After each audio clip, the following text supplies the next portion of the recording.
Alright, what up everybody? It's been a minute. This is So What's the Issue? Today I want to talk about, is it really okay to have kids in the hood? So I'm going to start by telling y'all a story, and depends on how y'all feel about this story. So, there was once somebody, I ain't even going to do third person, I'm going to just go for myself. So when I was younger, my mother told me to go take out the garbage. And, as a kid, teenager type of thing, you ain't always fast to do what somebody tells you to do. Like, you kind of drag, whatever you want to call it.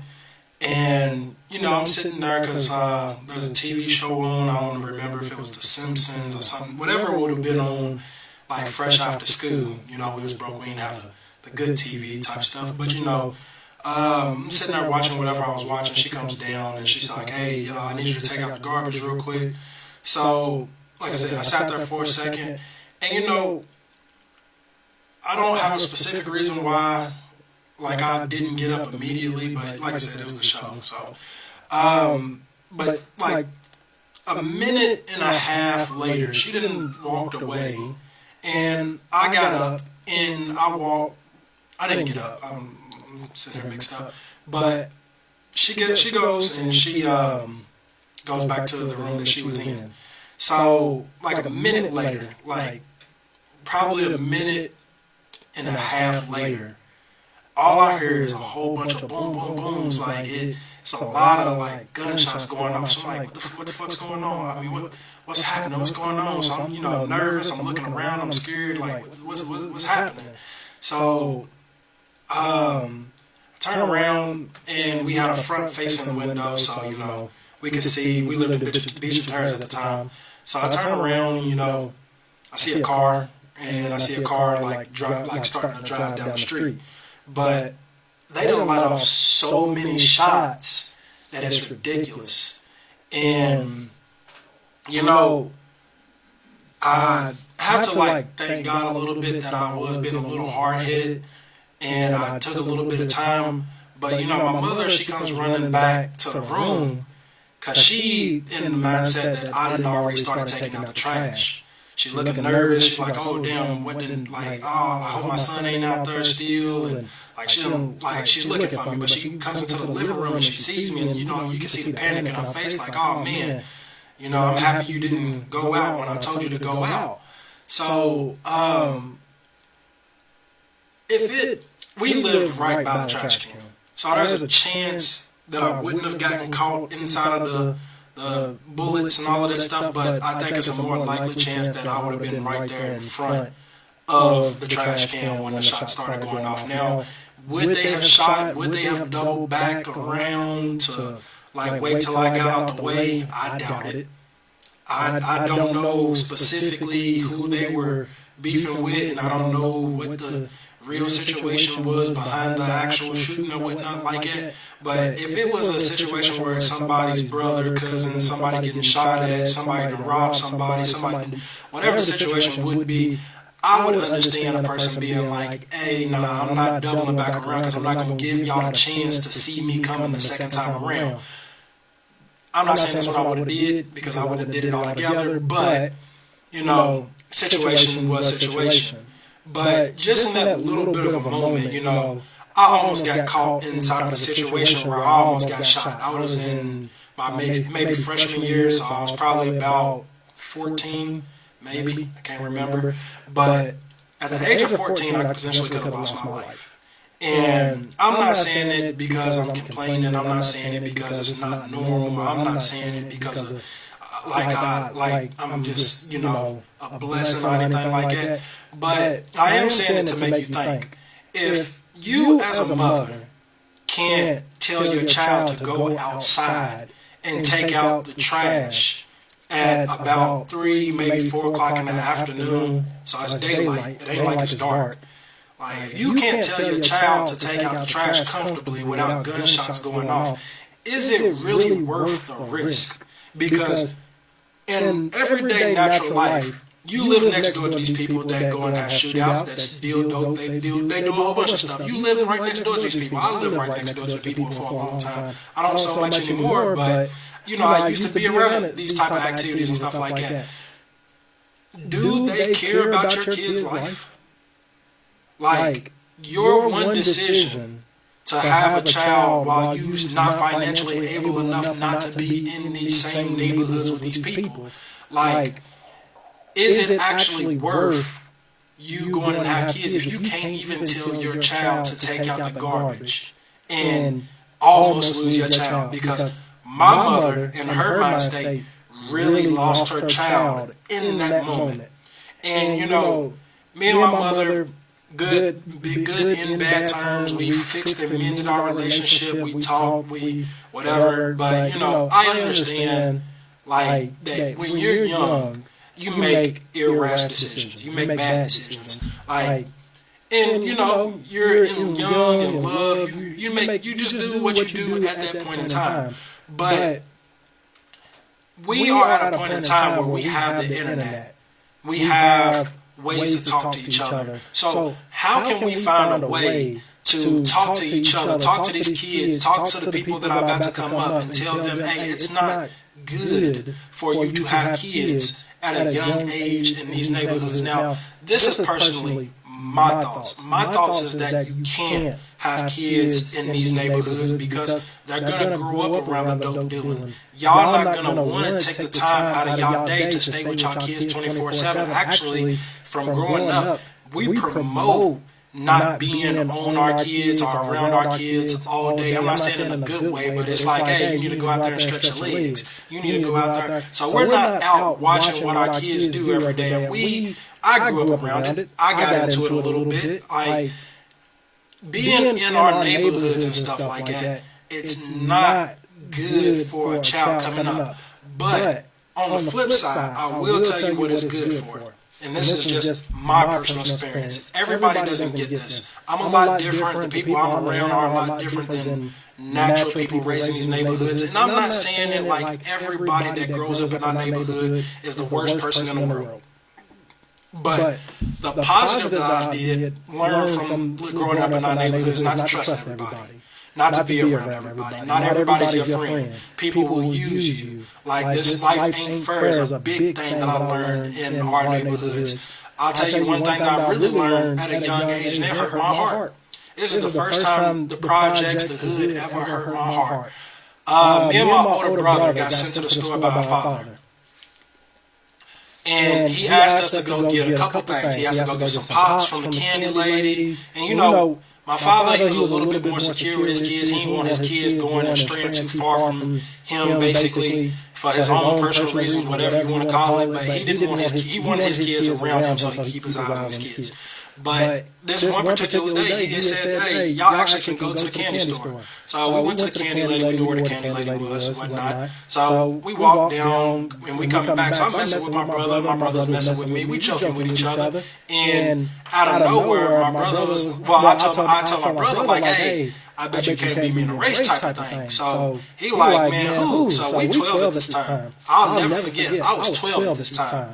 But the problem with me and my brother, we were excessively tall at the age of 12. My brother was probably pushing 5, I want to say 5'6", 5'7", around the age of 12. And I was a little taller than him at the time. He's taller than me now. Just throw that in there. But he was like 5. I was like 5'8" at the time. So we running. And what's crazy is, we see some people by their car.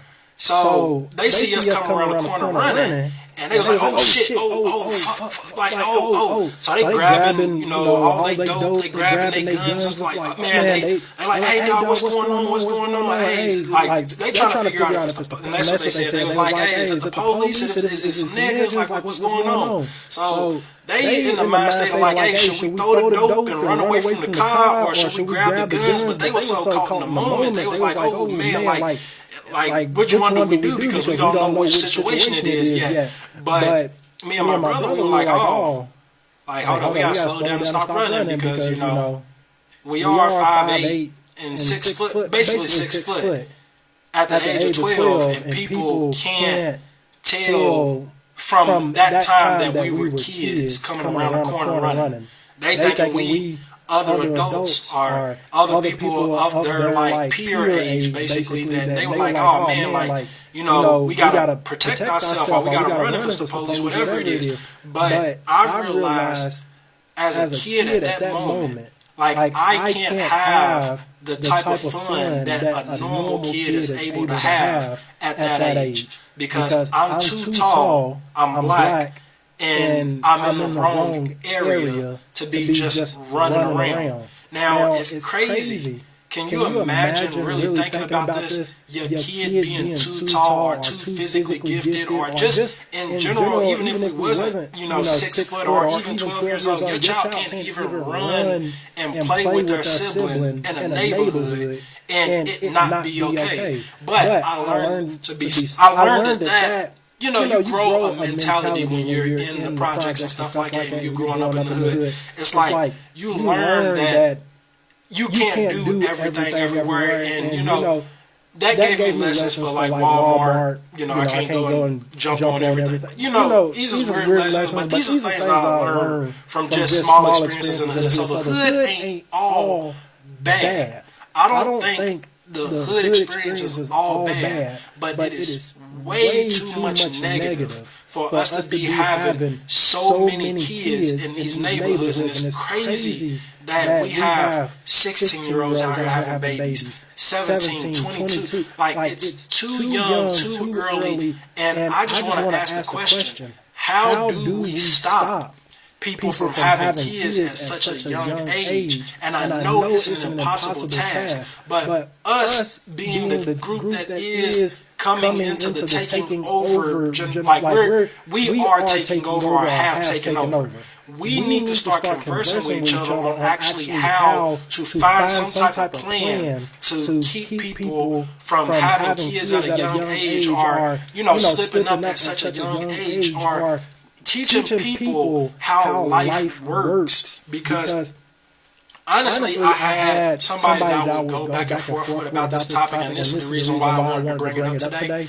Like, I used to debate with somebody on a regular about why it wasn't okay, and the person would be like, you know, it's not that bad, because everybody can't be rich, everybody can't have the best things in the world, but you can love your kids. And on my note, I'm like, yeah, you're gonna love your kids regardless. You know, at least I hope you do. I hope you love your kids regardless. But is it fair? Oh, and let me add this in real quick. They said that, you know, bad things happen anywhere. You know, people get kidnapped and raped anywhere. People get shot at anywhere. Do you see all of these mass shootings? But my response, my retort to the situation is, does it happen as much as whatever? Because we got a neighborhood, and this is for the people that don't live in Louisville. Park Hill in 2015, I want to say 2015, Park Hill had a shooting dang near every single day. God bless that they tore down like Iroquois and Beecher Terrace at some point. And, you know, I'm a project kid, and, you know, I don't mean it in a way of God bless, but I mean like all of these kids being packed in one area where people are selling dope and stuff like that. Like, I'm happy that's not around. Like, not just Park Hill, it was Cecil in like 20... It was like Cecil in 2016 had a lot of shoots. Victory Park, I think to this day, still has a lot of shootouts. The East End has a lot of shootouts. And it's not fair that your 9-year-old child that you sent to the store for some bread, or they went to the store to go with their friends to go grab some candy. It's not fair that these kids have to be around this. And then we have, for the ones that did grow up in the hood, it's not hard to spot who's selling dope. Like, it's not hard for us to spot out who's selling dope on the corner. So at the age of 10, at the age of 9, whenever I was going to the store for Iroquois and stuff like that, I knew who was selling dope. Should your kid at the age of 9 know who's selling dope for real? who's out toting guns for real. Like, why is that a good thing? Why is that healthy? Like, why would you even feel that considerably okay for your child to be selling dope? I mean, seeing dope dealing on a regular around them. Like, why is that fair? Because people are deciding to not reasonably think about the things. And I'm going to get off the project stuff because I'm running out of time. I got like 5 minutes left. I'm going to do another video on this topic later. But why is it fair that you have to live in a Section 8 building? Why is it fair that, you know, your house probably has some form of old mold or something in it because you can't afford the price to go live in a decent neighborhood where they keep things up to date, where you ain't got slumlords? Why is it fair that you are pinned down into one neighborhood because your child is pinned down into one neighborhood and they got to deal with the crazy bullying? Like, I don't mean just average bullying, because, you know, different neighborhoods have bullies can be anywhere. But why nowadays would you want to send your child out there to a bus stop and you got little Tommy beefing with little Bobby, and little Bobby knows where such and such a bus stop is, and now your child is in the middle of a shootout? And you know, I live in a better neighborhood. It's not far from a bad neighborhood. But even the person that I claim as my daughter, she had to witness a shootout on her own bus stop because people know people and stuff like that, and that's not fair to her. It's so unfair that she had to go jump behind a car, duck down somewhere to make sure she didn't get hit because somebody else's kids was in the middle of something else. Like, why is that fair? Like, why would you put these kids in these situations? And, you know, I'm all for people having a reasonable mistake. I understand that having kids can happen accidentally, but is it really accidentally? I know at the age of 16, at the age of 17, it's accidental. You know, you're young, you're fresh out there, you're just doing stuff. 20 is probably the latest that I'll give it to be an accident. But you ain't accidentally still having accidents, and this is my problem. Y'all don't just have one child at the age of 17. Y'all have 4 kids by the age of 22. Y'all have 3 kids by the age of 25. Why is that fair to y'all's kids? Like, I can't tell you how many times I've heard on the news where a mother lost all 4 of her kids, or all 3 of her kids, or all 5 of her kids. Like, these is real situations in our city where people have lost all their kids, and they ain't even 45 yet. They ain't even the age of 45, 50 yet. Like, it's crazy that your children are being caught up in these lifestyles because y'all have them in these neighborhoods. And it's not to bash. I really pray that people don't take it as I'm trying to bash anybody. But what I am trying to do is I do want to bring awareness because, like I said at the beginning of the video, that could have been me that was dead at the age of 12. That could have been me. Well, not 12, 14. I'm sorry, guys. Think about the other story. But that could have been me. Right in front of a garbage can. And when I tell you that garbage can was riddled with bullets, and I'm so happy that nobody got hit that day, especially not no kids. Like, that's not fair. That's not fair. Like, please, let's have the conversation. Let's start having the conversation. Let's find a way to get with each other, or at least have conversations with our kids to start trying to figure out how do we stop kids from having kids before they're actually prepared. And what I mean by prepared is a decent job. And before I go, there's 3 things that I feel like everybody should have before they have their first child. And people are probably going, pet lovers are going to mess up for this. But I feel like you should have a house. I feel like you should have a car. And I feel like you should be able to have a pet. And then the excessive part of it is you should still be able to, after having all 3 of those things, be able to have at least a savings account of $3,000 to $5,000. If you can do that, have a child, you know, reasonably. But we don't even come close to that. And I get it, the world ain't perfect, but I want to start the conversation. But let's have the conversation. You know, I'm willing to have the conversation with y'all. Let's have the debate. I'll make another video about this if y'all like it. Like, share, comment. There's been so what's the issue, and I'll talk to y'all another time about another topic. Thank y'all.